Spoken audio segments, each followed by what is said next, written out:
జాతీయవాద జర్నలిజానికి అసలైన వేదిక నేషనలిస్ట్ హబ్ ని సబ్స్క్రైబ్ చేసుకోండి. నోటిఫికేషన్స్ కోసం బెల్ ఐకాన్ పై క్లిక్ చేయండి. తెలంగాణ లోన్ వేవర్ గురించి మనం మాట్లాడదాం. రేవంత్ రెడ్డి ప్రభుత్వం వచ్చిన తర్వాత 6 గ్యారెంటీలు చాలా కీలకం. యాక్చువల్లీ 6 గ్యారెంటీల గురించే వాటినే ఎక్కువ ప్రొజెక్ట్ చేశారు కాంగ్రెస్ పార్టీ తన ప్రచారంలో కానివ్వండి, అనేక రకాలుగా వాళ్ళకు తెలిసిందల్లా ఒకటే ఏంటంటే 6 గ్యారెంటీలు తీసుకెళ్లారు. సో ఇప్పుడు 6 గ్యారెంటీల పరిస్థితి ఏంటి అని మళ్ళీ ఇప్పుడు ప్రతిపక్షాల నుంచి విమర్శలు వస్తూనే ఉన్నాయి. సో ఒక మహిళలకు బస్సు ఉచితంగా ఇవ్వడం అనేది ఆల్రెడీ అమలులోకి వచ్చేసింది. బట్ ఇప్పుడు రుణమాఫీకి సంబంధించి ఆల్రెడీ ప్రక్రియ మొదలు పెట్టినట్టుగా కనబడుతోంది. రుణమాఫీ చేయాలనే విషయంలో ఇంకా నిర్ణయం తీసుకున్నారనే ఒక వార్త. సో దీని గురించి మీరు ఏం చెప్తారు? అసలు యాక్చువల్లీ రుణమాఫీ అనేది నాకు తెలిసి 15 ఏళ్లకెళ్ళి ఇది చర్చ నడుస్తూనే ఉంది. ప్రతి ప్రభుత్వం రుణమాఫీ గురించి మాట్లాడు. రాజశేఖర రెడ్డి పీరియడ్ నుంచి వింటున్నా. అది రాజశేఖర రెడ్డి గారు ఇది ఫస్ట్ మొదలైంది. జనార్దన్ పూజారి అని చెప్పి ఒక కాంగ్రెస్ లీడర్ ఉండే కర్ణాటకలో. కర్ణాటకనా? తెలుగు రాష్ట్రాల్లో అదే ఈ వేవర్ కాన్సెప్ట్ ఎక్కడి నుంచి వచ్చింది ఆయన మొదలు పెట్టాడు. ఐ థింక్ నేను కాలేజ్లో ఉన్నప్పుడు అనుకుంటాను ఆ టైంలో, సమ్ 30-40 years ago ఆయన లోన్ వేవర్ మొదలు పెట్టాడు. ఇదే ఎలక్షన్ గెలవడానికి వచ్చి లోన్ వేవర్. కానీ ఆయన ఫార్మర్స్ కన్నా మించి ఈవెన్ కొంచెం ఇండస్ట్రియలిస్ట్ కూడా వేవ్ చేశాడు లోన్లు. అది కూడా చేశాడు. జనార్దన్ పూజారి అంటే మీకు గూగుల్ చేస్తే వచ్చేస్తుంది. ఆయన బహుశా ఇప్పుడు లేరు కూడా ఆయన. సో బట్ పాయింట్ ఇస్, మీరు రుణమాఫీ ఎందుకు ఇస్తున్నారు? ఫస్ట్ అది మనం భరోసా ఇదంతా పక్కన పెడదాం, మిగతా గ్యారంటీలన్నీ పక్కన పెడదాం. మీరు 200 యూనిట్ ఎలక్ట్రిసిటీ ఇస్తారన్నారు. బస్సు కూడా మీరు చెప్పారు. ఇప్పుడు వీళ్ళు బస్సు ఇచ్చారని చెప్పారు, కానీ బస్సు ఉన్న టికెట్లు 0 టికెట్లు వీళ్ళ 0 ప్రింట్అవుట్ తీస్తున్నారు, 0 వాల్యూ టికెట్స్. ఆ 0 వాల్యూ టికెట్స్కి ఒక వాల్యూ ఉంటుంది. అంటే ఫర్ ఎగ్జాంపుల్ ఇప్పుడు మా ఇంటికి అల్వాల్ నుంచి సికింద్రాబాద్ స్టేషన్ పోవాలంటే 15-20 రూపాయలు నార్మల్ బస్సులో. మిగతా బస్సులో డిస్ట్రిక్ట్ బస్సులో కొంచెం ఎక్కువ ఉంటుంది, ఎల్లో బోర్డు బస్సులో ఇంకా ఎక్కువ ఉంటుంది. అది ప్రాబ్లం ఎక్కడ వస్తుందంటే, ఈ ఎంత అమౌంట్ ఎవ్రీ మంత్ మీరు ఆర్టీసీకి డబ్బులు పోయినాయి, వాళ్ళ చేతి నుంచి పోయిందని మీకు క్యాల్కులేషన్ ఉందా? వీళ్ళేమంటారు, మేము ఆర్టీసీకి 500 కోట్లు 900 కోట్లు ఇస్తాం. What is the basis of that calculation? ఎంతమంది మహిళలు ట్రావెల్ చేశారు, ఏ డిస్టెన్స్ ట్రావెల్ చేశారు, మీద డేటా ఉంది. You have generating tickets. ఆ బ్యాక్ ఎండ్ నుంచి మీకు ఈజీగా డేటా గుంచుకోవచ్చు. మీరు అంతా ఎలక్ట్రానికే కదా, వాళ్ళ చేతిలో ఉన్న ఎలక్ట్రానిక్ ఫార్మాట్ నుంచి తీస్తున్నారు వాళ్ళు ఇదంతా. ఇదే ప్రాబ్లం. ఇప్పుడు కేసీఆర్ గారి నుంచి మాట్లాడుతున్నారు వీరు. కేసీఆర్ గారు ఎలక్ట్రిసిటీ బోర్డుకి డబ్బులు ఇవ్వలేదు, దానికోసం ఎలక్ట్రిసిటీ బోర్డు మొత్తం దివాలా అయిపోయారు. సివిల్ సప్లైస్కి ఇవ్వలేదు. సివిల్ సప్లై మీరు కూడా అదే చేస్తున్నారు కదా. మీరు సబ్సిడీ ఇస్తే ఇవ్వండి, ఎవరు వద్దంటలేదు, కానీ subsidy is not for creating value. So ఎప్పుడు ఏదైనా ఒక లోన్ తీసుకున్నప్పుడు సాయి గారు, మన అందరికి తెలుసు, మన లోన్ ఎందుకు తీసుకుంటాం? 2-3 రీజన్స్ ఉంటుంది. ఒకటి ఇల్లు, capital asset. Car, depreciated capital asset. ఎందుకంటే కొన్ని సంవత్సరాల తర్వాత దాన్ని డిప్రిషియేట్ కూడా చేయొచ్చు, 0 వాల్యూకి వచ్చేస్తుంది అది. 3వది పర్సనల్ ఇష్యూస్. అది హెల్త్ ఉండొచ్చు, పెళ్లి ఉండొచ్చు, లేకుంటే ఏదైనా ఎమర్జెన్సీ కోసం పర్సనల్ లోన్ తీసుకుంటాం. ఇది మూడిట్లో క్యాపిటల్ అసెట్ క్రియేట్ చేసేది ఒకటే first. Second one, okay car అమ్మొచ్చు, రేపు కొంచెం డబ్బులు వచ్చేస్తుంది కార్ అమ్మేస్తే అని చెప్పి అదొకటి ఉంటుంది.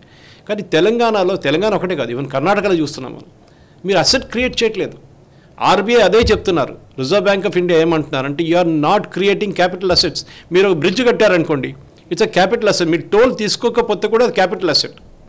ఎందుకంటే దానిపైనుంచి వెళ్తున్న వెహికల్స్కి, అక్కడ ట్రావెల్ చేస్తున్న వాళ్ళ వెహికల్ టైర్లకి, అక్కడున్న ఫ్యూయల్ కన్జంప్షన్కి, అన్నిటికీ ఎక్స్ట్రా రెవెన్యూ వస్తుంది.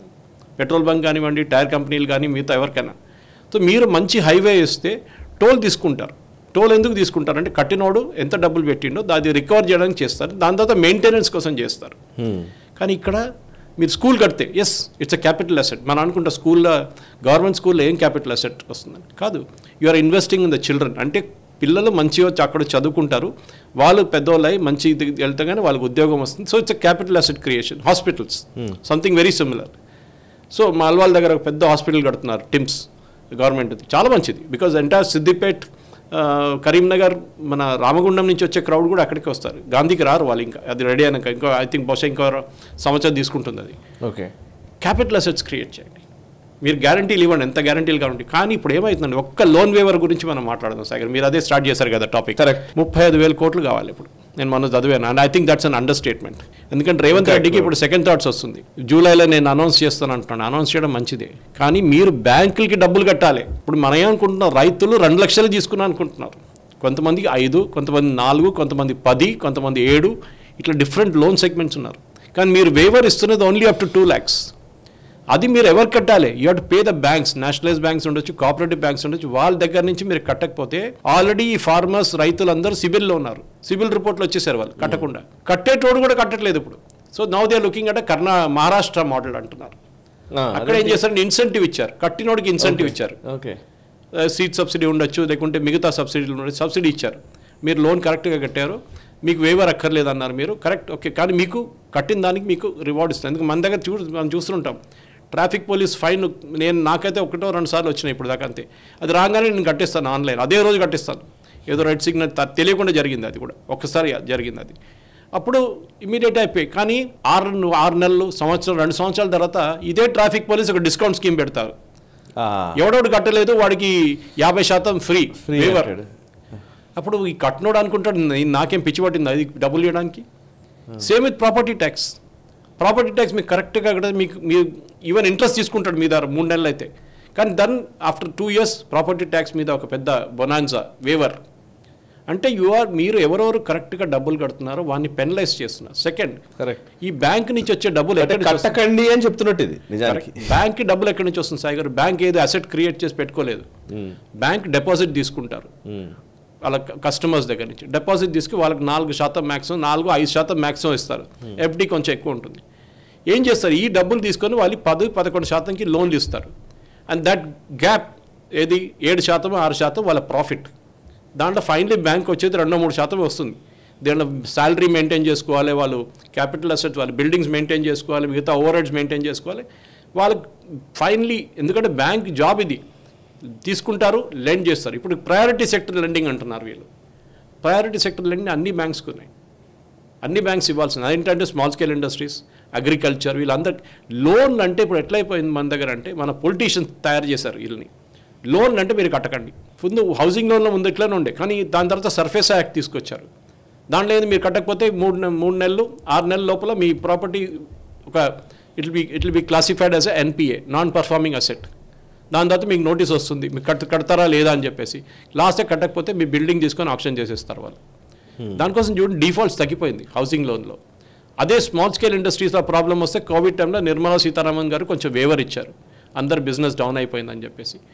కానీ that is the sector which requires maximum help. ఎందుకంటే ఒక్క స్మాల్ స్కేల్ ఇండస్ట్రీలో మినిమం ఒక 20 నుంచి 50 నుంచి 100 నుంచి 200 మంది పనిచేస్తారు. మీరు వాళ్ళకు ఒక వేవర్ ఇవ్వకుండా ఈవెన్ డెఫర్మెంట్ ఆఫ్ లోన్ ఇస్తే ఈ ఎంప్లాయీస్ జాబ్ సేఫ్ అయిపోతుంది. లేకుంటే వాడు కంపెనీ పనిచేసి వాడు వెళ్ళిపోతాడు, వాడిదేం పోయింది. వాడు అంటాడు చేతులు అయిపోయింది, నా దగ్గర ప్యాంట్ షర్ట్ ఉంది వాళ్ళు తీసుకెళ్ళమంటాడు. అక్కడ 2 టేబుల్ చైర్లు పడింది, అన్ని ఎక్విప్మెంట్ మన దగ్గర తెలుసు. మన దగ్గర ఉన్న కొన్ని పెద్ద పెద్ద పబ్లికేషన్స్ వాళ్ళే లోన్లు 8,000 కోట్లు లోన్ తీసుకొని పే చేయలేదు. Media is also at fault, మనం పేర్లు తీసుకోకూడదు. కానీ డెఫినెట్లీ దిస్ వేవర్ అనేది ఇప్పుడు ఫస్ట్ ఇయర్ చేస్తారా సాయి గారు చెప్పండి? ఇయర్ వేవర్ ఇచ్చారా? నెక్స్ట్ ఇయర్ ఇవ్వరా? ఇదే ఎలక్షన్ అప్పుడు ప్రామిస్ చేశారు. సెకండ్ ఇయర్ లోన్ మళ్ళీ తీసుకుంటాడు కదా ఇదే రైతు మళ్ళీ డిఫాల్ట్ చేస్తాడు కదా, అప్పుడు మళ్ళీ ఇంకో వేవర్ ఇస్తారా? 35,000 కోట్ల కోసం రేవంత్ రెడ్డికి మన చదివిన దాని రిపోర్ట్ ప్రకారం, ఈవెన్ ఎకనామిక్ టైమ్స్లో, టైమ్స్ ఆఫ్ ఇండియాలో వచ్చిన రిపోర్ట్ ప్రకారం ఇక్కడున్న గవర్నమెంట్ బిల్డింగ్స్ని షూరిటీగా పెడుతున్నారంట. అంటే సెక్రటేరియట్ కేరళలో జరిగింది. కేరళలో సెక్రటేరియట్, బస్ స్టాండ్లు అన్నీ గవర్నమెంట్ తీసుకెళ్ళిపోయారు ఎవరో కుదువబెట్టి. అప్పుడు మన పియర్లెస్ బ్యాంక్ అని ఒక బ్యాంక్ ఉండే, ఒక టైం పియర్లెస్ ఉండే బ్యాంక్ కాదు వాళ్ళు, they are NBFC, non banking financial company. వాళ్ళకి ఇచ్చిన తర్వాత వాళ్ళు కంగాలైపోయారు. గవర్నమెంట్ దగ్గర వాళ్ళ బిల్డింగ్స్ కాగితాలన్నీ వాళ్ళ దగ్గర ఉన్నాయి, వాళ్ళు ఎవరికో అమ్ముకున్నాడు అంత కాగితాలన్నీ. ఇప్పుడు ఆలోచించండి, ఆ సెక్రటేరియట్ వాళ్ళ చేతిలో లేదు. ఇప్పుడు మన దగ్గర కూడా రేపు పిలిచి రేవంత్ రెడ్డి అంటే ఎంత మంచి బిల్డింగ్ ఉంది చూడండి, కేసీఆర్ గారు కట్టారు, ఎంత బాగుంది, దీని విలువ ఎంత, హుస్సేన్ సాగర్ లేక్ పక్కన, దీనికి మీరు ఒక 30,000 కోట్లు విలువ దీంది, నాకు ఒక 10,000 కోట్లు లోన్ ఇవ్వండి దీని మీద. That stands as surety.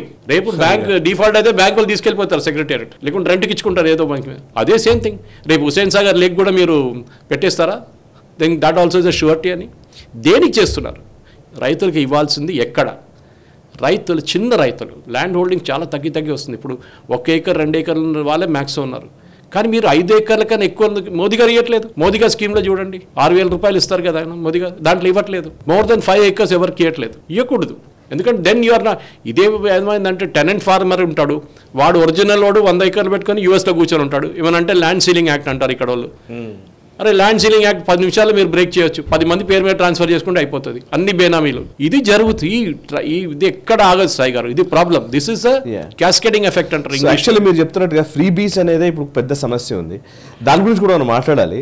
కర్ణాటకలో ఇప్పుడు నేను ఇందాక చదువుతున్నాను, actually Karnataka government is planning to monetize at least 25,000 acres of land near Bengaluru to raise resources and sustain spending that has. వీళ్ళిద్దరు అదే కదా, కాంగ్రెసే కదా అక్కడ, కాంగ్రెస్ సేమ్ వర్డ్ మానిటైజ్ ని. అండ్ ఈవెన్ అక్కడ petrol prices, even electricity charges, water అన్నింటికి రేట్లు పెరిగిపోయినాయి, ఫ్రీ బీస్ మాత్రం ఇవ్వాల్సిన పరిస్థితి. వాళ్ళే కదా ఓట్ చేశారు, లెట్ దెమ్ సఫర్. కానీ సఫర్ ఎవరు చేస్తున్నారు? Tax payers. రెగ్యులర్గా డబ్బులు ఇచ్చే డబ్బులు కడుతున్న మీలాంటి అలాంటి వాళ్ళు ట్యాక్స్ పేయర్స్, ఇన్కమ్ ట్యాక్స్ కానీ ప్రాపర్టీ ట్యాక్స్ కడుతున్న వాళ్ళకి అవుతుంది ఇది. ఫ్రీ బీస్ ఎవరికి ఇస్తున్నాడు? ఎవడో డిఫాల్ట్ చేస్తున్నాడు వాడికి ఫ్రీ బీలు ఇస్తున్నారు, ఎందుకంటే వాడు ఓట్లు వేస్తాడు. చదువుకున్నోడు 7. ఇప్పుడు ఈ ఎలక్షన్లో కూడా చూసాం మనం, ఆల్ ఓవర్ ఇండియా చేసిన స్టాటిస్టిక్స్ ప్రకారం BJP has perform very well in urban centres, rural they failed. అంటే నేను I'm not saying urban rural people are bad, కానీ ఈ ఫ్రీబీ కల్చర్ జయలలిత నుంచి మొదలైంది, దానికన్నా ముందే మొదలైంది ఇది. ఈ ఫ్రీబీ కల్చర్ ముందు మినిస్టర్లు ఉంటుండే, వాళ్ళు ఒక రైల్వే ట్రాక్, నా కాన్స్టిట్యున్సీ లోపల నుంచి ఒక రైల్వే ట్రాక్ పోవాలంటాడు వాడు. అరే అక్కడ రైల్వే స్టేషన్ పెట్టలేమని నాకు అదని తెలియదు, ఒక ట్రాక్ పెట్టండి నాకు ఓట్లు వస్తాయి. మమతా బెనర్జీ కానివ్వండి, లాలూ ప్రసాద్ యాదవ్ గారు, వీళ్ళందరూ చేసే పని ఇది సాయి గారు. సో ది ప్రాబ్లమ్ ఈ అక్కడ ఆగదు. కర్ణాటక గవర్నమెంట్ తను మొదలైంది, అది ఇప్పుడు ఆంధ్రాకి వచ్చింది, సారీ తెలంగాణకు వచ్చింది, ఇక్కడ నుంచి మిగతా ప్లేస్ కూడా పోతుంది. అన్లెస్ మీరు ఓట్ల కోసం ఒక్కటే ఫ్రీ బీల్ ఇచ్చుకుంటూ పోతే there will come a point in time. ఈ సంవత్సరం మీకు 35,000 కోట్లు కావాలంటే ఇప్పుడు ఆర్బీఐ దగ్గర స్పెషల్ పర్మిషన్ అడుగుతున్నారు రేవంత్ రెడ్డి గారు, ఇవ్వరు. అది సుప్రీంకోర్టు చెప్పారు, కేరళ గవర్నమెంట్ కేసులో చెప్పారు. ఒక పాయింట్ కూడా ఉంది సార్, ఐ మీన్ ఫ్రీబీస్ ఇచ్చినంత మాత్రం ఓట్లేస్తారంటే అది కూడా లేదు. ఇప్పుడు జగన్ మొన్న ఎలక్షన్ రిజల్ట్స్ రాగానే ఆయన ఇచ్చిన స్టేట్మెంట్లు చూశారు కదా, ఇన్ని కోట్ల మంది లబ్ధిదారులు ఏమైపోయారు, ఇన్ని కోట్ల మంది చెల్లెమ్మలు ఏమయ్యారు, ఇన్ని కోట్ల మంది తాతలు ఏమైపోయారు, ఇన్ని కోట్ల మంది వీళ్ళు ఏమైపోయారు అని చెప్పేసి చెప్తున్నారు కదా. సో ఎవరు ఓటేయలేదు, లిటరల్లీ డబ్బులు తీసుకున్నారు, ఓటేయలేదు. అట్లా ఏం లేదు, అది కూడా లెక్క కాదు. కాకపోతే ఏంటంటే మీరు అన్నట్టుగా ఇది ఫ్రీ కాదు. మీరు యాక్చువల్లీ క్లియర్ చెప్పాలంటే ఏది ఫ్రీగా రాదు, ఫ్రీ అని మీరు అనుకుంటున్నది అబద్ధం. ఎవడో కడుతున్నాడు అంతే కదా, ఎందుకంటే ఎక్కడ కూడా కడుతున్నాడు, మీ దగ్గర నుంచి కూడా ఇంకో రూపంలో తీసేసుకుంటున్నారు. రాహుల్ గాంధీ అదే చెప్పాడు కదా. రాహుల్ గాంధీ ఎలక్షన్ ఏం చెప్పారు? మేము అందరు అసెట్స్ ఎక్స్రే చేయబోతున్నాం అన్నాడు. అంటే మీ లాకర్లో ఎంత డబ్బులు ఉంది, మీరు పర్సనల్గా ఎంత ల్యాండ్ పెట్టుకున్నారు, మీ దగ్గర ఎన్ని కార్లు ఉన్నాయి, మీకు ఎంత సంపాదిస్తున్నది మొత్తం మేము చూసుకొని ఆ ప్రాపర్టీ నుంచి ఒక సర్టన్ పోర్షన్ పేదోళ్ళకి ఇచ్చేస్తాం. అదే కదా జరుగుతుంది ఇప్పుడు. పేదోళ్ళకి ఇచ్చేద్దామంటే ఆయన పెట్రోల్ నుంచి గుంజుకుంటున్నాడు, మీ దగ్గర నుంచి మిగతా వాటర్ సెస్ నుంచి గుంజుకుంటున్నాడు, అందు గురించి ఎవరికో ఇస్తున్నారు. సరే పేదోళ్ళకి ఇస్తున్నారు కరెక్టే, బట్ వాళ్ళకేంటి ఇంగ్లీష్లో మళ్ళీ మళ్ళీ చెప్తుంటాను, saying teach a man how to fish, నేర్పియండి ఎట్లా చేపను ఎట్లా పట్టుకోవాలని. కానీ చేప ఇవ్వడం కాదు, చేప ఇవ్వాలంటే రేపు ఇంకోటి ఇంకా ఆడుతాడు. ఇంకా మీరు అది నేర్పియండి ఎట్లా చేయాలని. అది చేయరు మన వాళ్ళు. అది చేసిన రోజు ఆడు ఓటు వేయడు మీకు, అది problem. They become smart or educated అయినా. ఎప్పుడు నేను చెప్తుంటాను, educated Muslim will leave the old city and go to హైటెక్ సిటీ. నాకు ఒక లెక్క చెప్పారు సార్, ఒక ఊర్లో ఒక అతను ఫ్రీ బియ్యము తీసుకుంటాడు, ఫ్రీగా వచ్చే ఏ ఉన్నాయో ఆ పథకాలన్నీ తీసుకుంటాడు, రోజు కూలీ నాలీ చేసి సంపాదించిన డబ్బులు క్వార్టర్ మందుకు పెడుతున్నాడు. సో ఇది అంటే మనము ఎక్సైజ్ ఏమో పెద్ద రెవెన్యూ గవర్నమెంట్కి, ఇదే మేజర్ సోర్స్. ఇక్కడేమో పంచుతున్నట్టుగానే ఉంది, మళ్ళీ ఇక్కడ నుంచి డబ్బులు వస్తున్నాయి కదా. వాడు నేను ఎగ్జాంపుల్ ఇస్తాను, 1000 రూపాయలు మా కేరళలో అయితే 1500 అన్స్కిల్డ్, ఇక్కడైతే 1000 రూపాయలు అనుకుంటాను, నాకు తెలియదు ఇక్కడ ఎంత ఇస్తారని. ఈ తండాలు నిలబడతాయి, వీళ్ళందరూ వచ్చి నిలబడతారు కదా, లేబర్ తండాలు, లేబర్ అడ్డాలు అంటారు దాన్ని. అక్కడ ఉన్న వాళ్ళకి లెట్ us keep 1000 రూపీస్, 1000 రూపాయలు రోజుకి వస్తుంది అనుకోండి. వాడు ఏం చేస్తాడు, సాయంత్రం డబ్బులు తీసుకుంటాడు యూజువలీ. అది తీసుకొని ఫస్ట్ వెళ్తుంది ఎక్కడికి వెళ్తాడు, లిక్కర్ షాప్కి వెళ్తాడు. మీరు చూడండి సాయంత్రం 6 కాగానే రష్ ఎక్కువ అవుతుంది, పొద్దునుంచి ఎవడు ఉండడు, కష్టపడి పనిచేస్తున్నారు. వాడికి మీరేం ఫ్రీ బీ ఇస్తున్నారు, అరే నువ్వు కరెంటు కట్టకు, నువ్వు నీళ్ళు కట్టకు, నువ్వు ఇది రైతు అయితే మీకు ఇంత సబ్సిడీ ఇస్తున్నాం, నీకు 6000 రూపాయలు 35,000 35,000 crore పర్ ఎకర్ ఇస్తారంట రేవంత్ రెడ్డి గవర్నమెంట్. ఎక్కడ అది ఎవడు దాన్ని, and then you are pulling it back. ఇదే లిక్కర్కి వచ్చి వాడు ఖర్చు పెడుతున్నాడు, వాళ్ళ ఫ్యామిలీకి వెళ్ళి అసెట్ క్రియేట్ చేయడం ఏం చూసుకుంటలేడు. అవసరార్థులు ఉన్నారు కొంతమంది, వాళ్ళకి ఇస్తే ఇవ్వని. సాయి గారు మీరు యాక్చువల్లీ ఒక స్టోరీ చేయాల్సింది, పెద్ద స్టోరీ చేయాల్సింది ఇక్కడ 2 bedroom ఇల్లు గురించి. నేను ఎప్పుడో చెప్పాను దాని గురించి. మీరు I think around 60th or 70th episode వెళ్ళి చూడండి. ది బిగ్గెస్ట్ స్కామ్ అని చెప్పాను కేసీఆర్ కట్టిన ఈ 2 bedroom ఇల్లు. ఇప్పుడు చూడండి రేవంత్ రెడ్డి అంటున్నాడు ది స్కామ్, ఆ కట్టిన 2 లక్షల ఇల్లులో 50,000 లక్ష ఇల్లు అసలు పనికే రాదు ఇప్పుడు, మొత్తం డెమాలిష్ చేయాల్సి వస్తుంది. ఎక్కడో తీసుకెళ్లి కట్టిండు, దాంట్లో నీళ్ళు లేవు, కరెంట్ లేవు, ఏం లేదని. ఇదే చెప్పాను కదా, ఎవడు who made money in the bargain?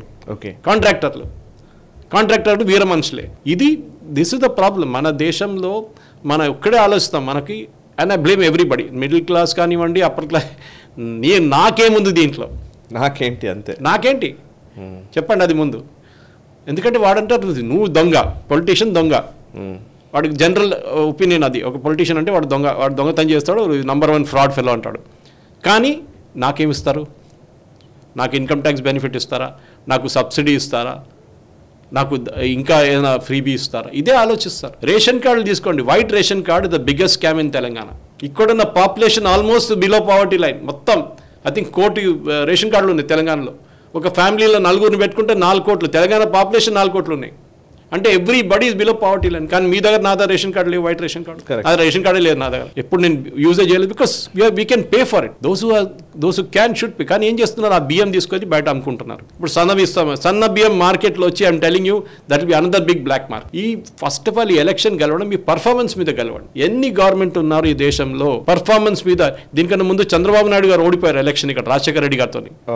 ఆయన ఇదే ప్రాబ్లం ఆయనది. ఆయన అన్నాడు సబ్సిడీ అను, నేను పర్ఫార్మెన్స్ మీద మాట్లాడి నేను హైటెక్ సిటీ కట్టాను, అది చేసాను ఎలక్షన్ పోయి. ఇప్పుడు చంద్రబాబు నాయుడు చేసుకున్నాడు, ఇప్పుడు ఆయన కూడా ఫ్రీ అంటున్నాడు.